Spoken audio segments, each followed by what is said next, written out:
Go ahead, Reese. Sorry. Go ahead. Do you want to ask me a question?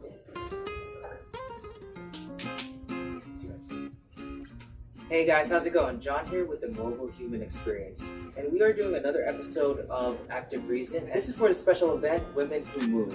Now, with that said, I have a woman who moves. Her name is Reese. Reese, how you doing? Good. Awesome. Everybody who gets on the series, they devote their time in pursuit of a movement art. And for Reese, she's really worked on blading, parkour, tricking. What else do I miss? Muay Thai, yoga, and she's an artist by trade. So I've already talked a little bit about what you've done in the past. Can you just do a breakdown on like where you started, and then I can ask you some questions and we'll go off from there. Okay. I started with rollerblading, aggressive inline, so that's like jumping and grinding, at the skate park. And a few years ago, I started parkour. Awesome. And that led into tricking, and a little bit in between starting that and rollerblading, I did Muay Thai for a little while and started yoga. Let's bring it back to blading. What first got you into blading? I had a couple of friends from high school who knew I was an artist, so they wanted me to design some shirts for them. Oh wow, okay. And I had no idea what rollerblading was, and they said, "Oh, you should come and try it, so you can see like what we're about." And for some reason, even though I had no prior desire to do any physical activity, I decided to do it, and strangely enough, never stopped. When was the moment that you actually started to really sink into rollerblading? Was it on the very first day, or did it happen over a progression over time? Yeah, I'd say it happened over time. I think I was just ready to try something different at that point in my life, and experience something new. So even though I fell down all the time, I got hurt all the time, I looked like someone had beat me.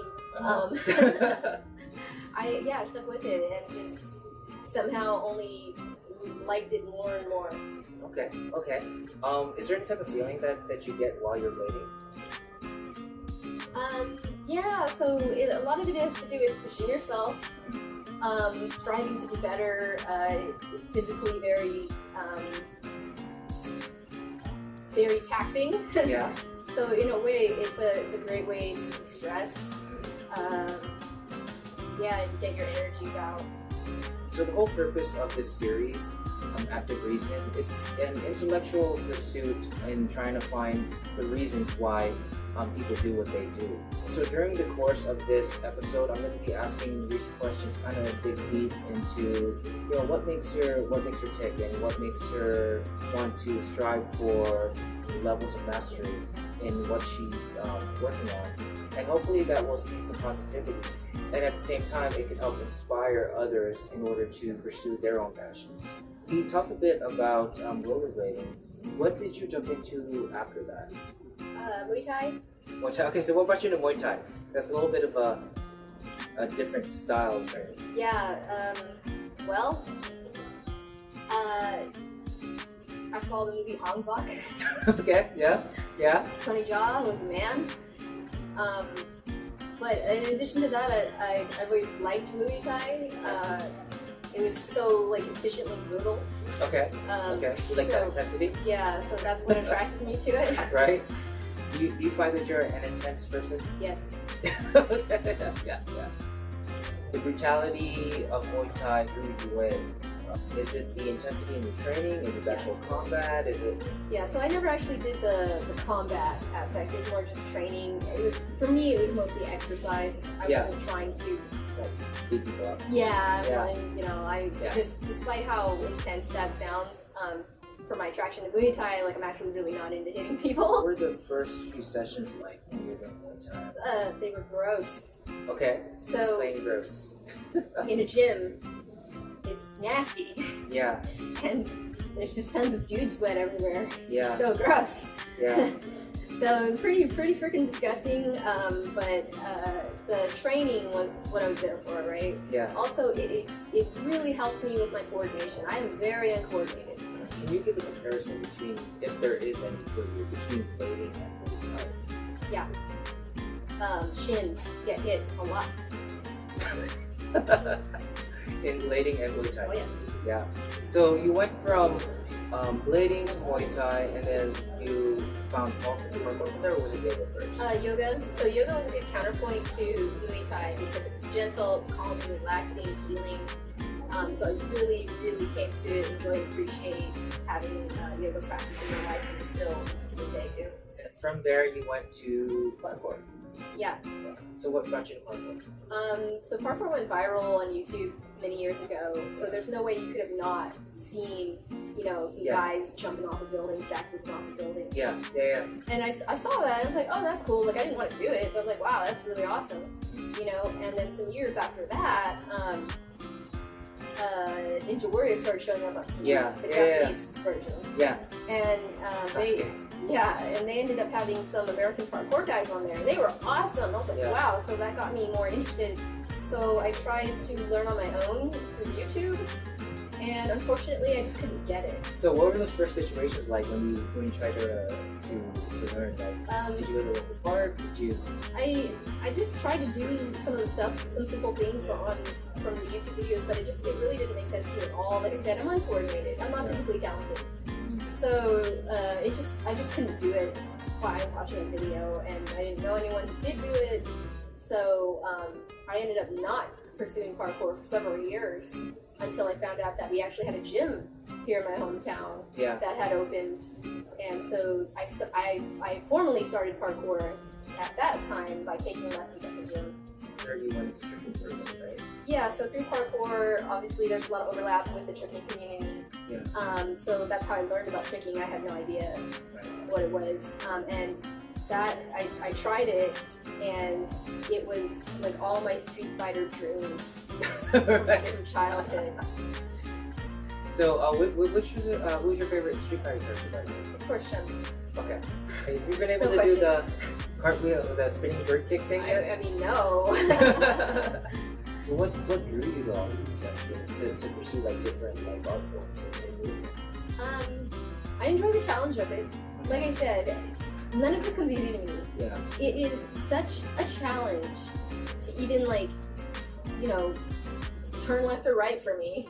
Yeah. That's the kind of challenge we're talking about. So I guess in some way, the intensity and the risk of these activities forces you to learn really fast, or at least learn how to mitigate, injury and fails and things like that. Yeah.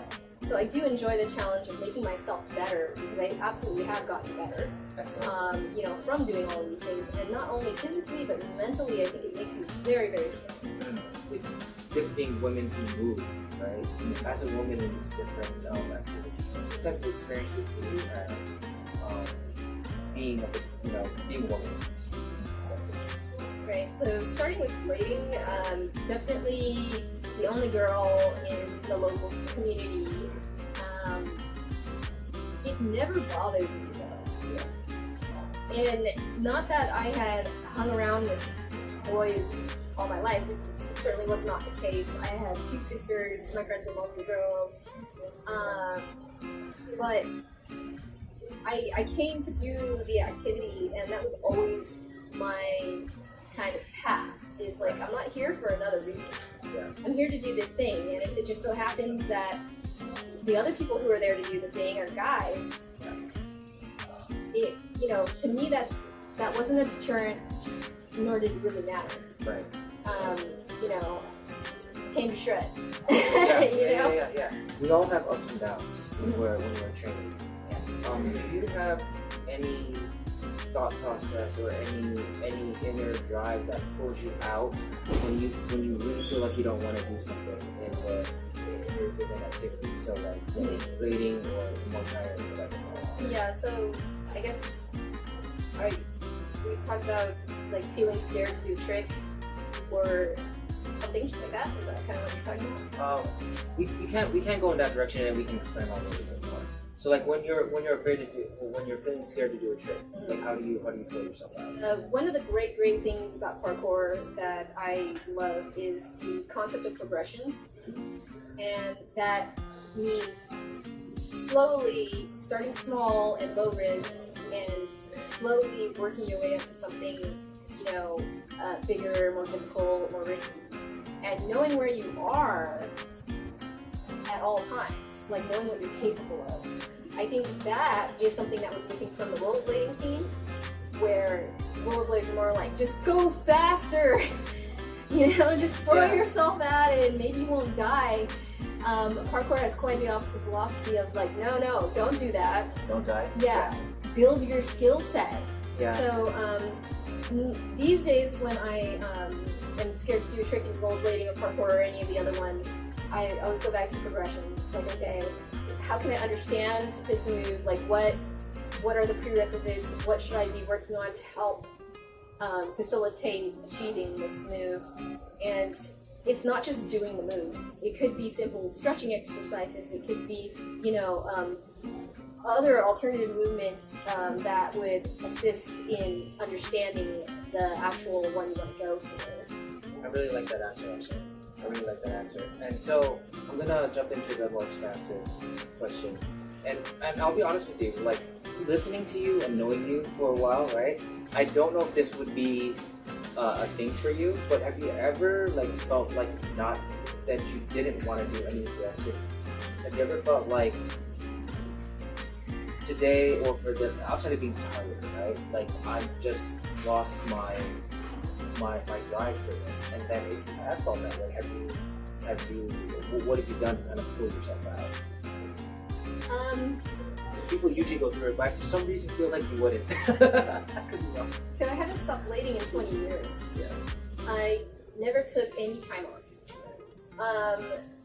Recently, however, there was a thought that maybe I should stop blading because I was getting hurt a lot.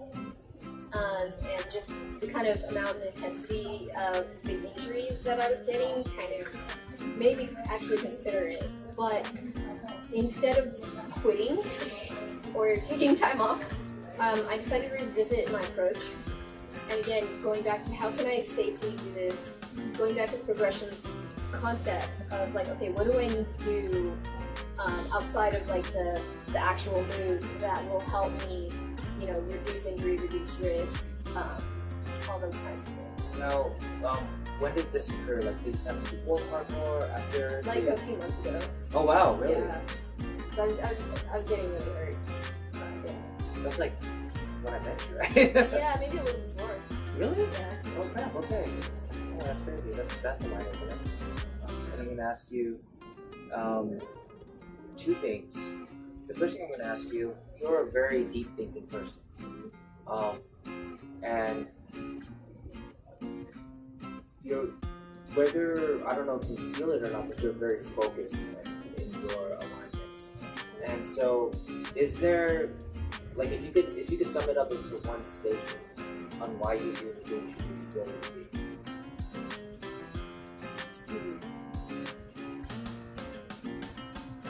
If it's too broad, you can work towards it.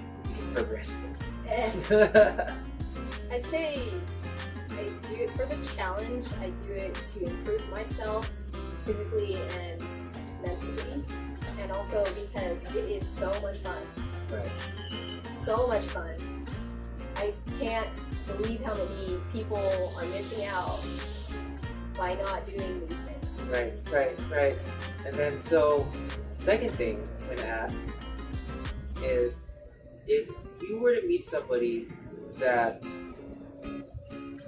was kind of on the edge of figuring out, or kind of on the edge of trying an activity, but they had some hesitation to do that, what would you tell them?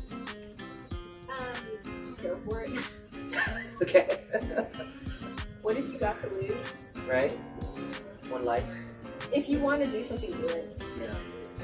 Why let anything hold you back, right? Yeah. I mean, there are people who skate who are missing limbs, That's true. and they're really good at it. Yeah. You know, they're who dance and they're missing a leg.